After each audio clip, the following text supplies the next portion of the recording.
মুখ্যমন্ত্রীর কড়া নির্দেশের পরেই তৎপর বাঁকুড়া জেলা পুলিশ। জয়পুর থেকে অবৈধভাবে বালি পরিবহনে সিজ করা হলো 5টি ট্রাক্টর, গ্রেফতার 5। রাজ্যের মুখ্যমন্ত্রী মমতা বন্দ্যোপাধ্যায়ের প্রশাসনিক সভা থেকে অবৈধ বালি পাচার নিয়ে কড়া বার্তা দিয়েছেন। তারপরেই ব্যাপক তৎপরতা লক্ষ্য করা গেল বাঁকুড়া জেলা পুলিশের।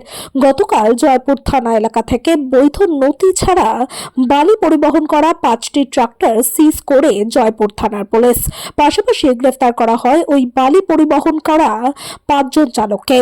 অভিযুক্ত 5জনকে আজ জয়পুর থানা পুলিশের পক্ষ থেকে তোলা হয় বিষ্ণুপুর মহকুমা আদালতে।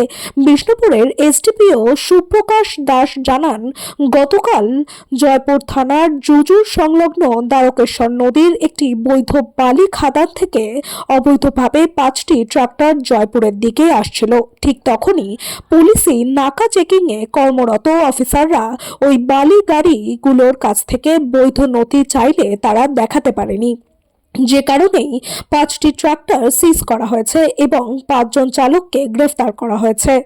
বাঁকুড়া থেকে শেখ শফিকের রিপোর্ট, প্রথম আলোর বার্তার পর্দায়। সঙ্গে থাকুন, ভরসা রাখুন। জয়পুর থানার অন্তর্গত জুজুর ঘাট থেকে কালকে আমাদের রেগুলার নাকা চেকিং যখন চলছিল, তো তখন আমরা দেখতে পাই 5টা ট্রাক্টর কোনো বৈধ চালান ছাড়াই বালি নিয়ে জয়পুরের দিকে আসছিল। তো আমরা যখন ওই ট্রাক্টরগুলিকে আটকাই, ওরা যেহেতু কোনো বৈধ চালান আমাদের কাছে প্রডিউস করতে পারেনি, আমরা ওই 5টা ট্রাক্টর এবং 5টা ট্রাক্টরের সাথে 5জন চালক তাদেরকে আমরা গ্রেপ্তার করি। বালি ভর্তি ট্রাক্টরগুলো আমরা থানায় সিজ করে রেখেছি।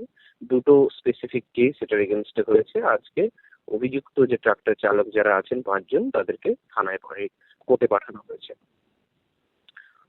আমাদের কাছে যে ডকুমেন্টস আছে তাতে ওই জুজুর বালিঘাট যেটা আছে ওটা বৈধ বালিঘাট।